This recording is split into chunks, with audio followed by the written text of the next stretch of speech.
मेरो जिन्दगीमा मेरो बुढी नआएको भए मेरो जिन्दगी चाहिँ के हुन्थ्यो।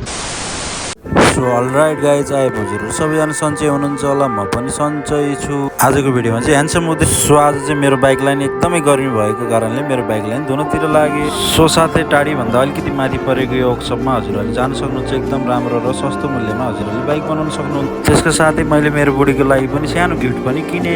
अब बजार जाँदाखेरि फेरि बुढीको लागि मात्रै नभएर बाबुको लागि पनि किन्नै पर्यो। त्यसको साथसाथै म घर पनि आइपुग्नु, दाइहरू पनि ठ्याक्कै आइपुग्नु भएको रहेछ। दाइहरू चाहिँ भाइको होटेल सम्झेर उहाँ टाढादेखि खाजा खान मात्रै भए पनि यहाँसम्म आइपुग्नु भयो। उहाँहरूलाई धेरै धेरै धन्यवाद। अनि त्यसपछि चाहिँ गाउँको बहिनीहरूले चाहिँ चिकन चटपट मात्रै कति भिडियो बनाउनुहुन्छ, हाम्रो पनि भिडियो बनाउनु नि त भन्नुभएको थियो। त्यही भएर मैले उहाँहरूको भिडियो पनि बनाउनुतिर लागेँ। उहाँहरू तिनजनामा को चाहिँ मन पर्यो कमेन्ट गर्नु होला। त्यसको साथसाथै मैले लिएर आइदिएको गिफ्ट चाहिँ मेरो बुढीलाई दिनतिर लागे। हजुरहरूलाई थाहा नै छ, बुढीहरू सानो सानो गिफ्ट ल्याइदिए पनि एकदमै खुसी हुन्छ भनेर।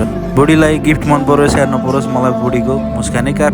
बुढी खुसी हुँदै सोध्दै थिइन् यो ब्याग चाहिँ कुर्ता सुरुवालमा कस्तो देख्छ होला है भन्नु। त्यसका साथसाथै मैले बुढीलाई मात्रै नभएर बाबुको लागि पनि सानो गिफ्ट लिएर आइदिएको थिएँ। झन् मेरो बाबु त भन्नै नपर्ने, हेर्नुहोस् न।